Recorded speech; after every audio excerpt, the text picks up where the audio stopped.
ஒரே ஒரு முத்தம் ப்ளீஸ் ப்ளீஸ். ஒரே ஒரு முத்தம் மலர். எங்க ஒரு முத்தம் ப்ளீஸ். எங்க நான் சொல்றத கேளுங்க. எங்க ஒரு முத்தம் விடுங்க.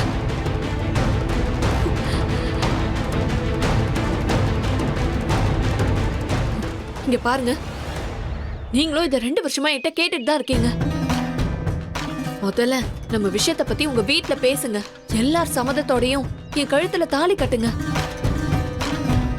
முறைப்படி நான் உங்களுக்கு மனைவி ஆகணும் தான் நினைக்கிறேனே தவிர, அதுக்கு முன்னாடி இந்த மாதிரி உங்ககிட்ட நான் நெருங்கி பழகணும்னு எனக்கு எண்ணம் இல்லைங்க.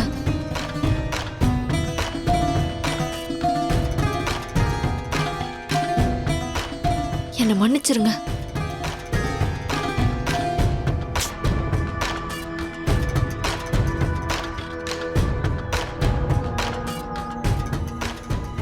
அடியே, எனக்கு ஒரு விஷயம் பிடிச்சிடுச்சுன்னா அதை உடனே அனுபவிக்கணும்னு நினைக்கிறவனா.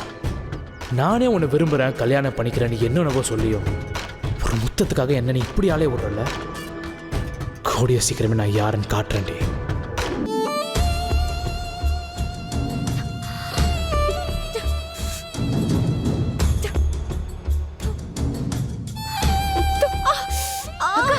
என்னாச்சுக்கா? நகத்து ரொம்ப கடிச்சிட்டேன், அதே வலிக்குது. ஐயோ காட்டு. என்னக்கா நீ? காலையில இருந்து நானும் பார்த்துட்டு தான் இருக்கேன். நீயும் நகத்தை கடிச்சுக்கிட்டே இருக்க. கடிக்க கடிக்க அது நிமிஷத்துக்கு ஒரு தடவை வளருமா என்ன? எப்ப நீ விரல சேர்த்து கடிக்க போறேன்னு நினைச்சிட்டே இருந்தேன், கடிச்சிட்ட.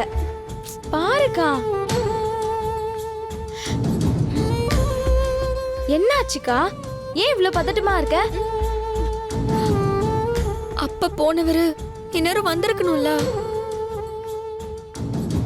அவர் இன்னும் வராததுதான் எனக்கு ஒரே பதட்டமா இருக்கு. ஏன் போன இடத்துல என்னதான் ஆயிருக்கும்னு நீ நினைக்கிற? கண்டிப்பா இந்த கல்யாணத்துக்கு ஒத்துக்க மாட்டாங்க தானோ. கல்யாணம் நின்ன அன்னைக்கே அந்த பாட்டி எல்லாரும் முன்னாடியும் வச்சு அப்பா கிட்ட உன் மகளோட ராசினாலதான் என் மகனை போலீஸ் புடிச்சிட்டு போயிட்டாங்கன்னு சொல்லி சத்தம் போட்டாங்கல்ல. அப்படி நினைக்கிறவங்க என் ராசிய காரணம் காட்டி இந்த கல்யாணத்துக்கு கண்டிப்பா ஒத்துக்க மாட்டாங்க. அந்த நம்பிக்கை எனக்கு இருக்கு. ஆனா அதே நேரம் அப்பா ஏன் இன்னும் வரலன்னு யோசனையாவே இருக்கு. அவங்க திரும்ப வீட்டுக்கு வந்து இனி இந்த கல்யாணம் நடக்காதுன்னு அவரு சொல்லி நான் கேட்டுட்டேனா அப்பதான் என் மனசு கொஞ்சம் நிம்மதியா இருக்கும்.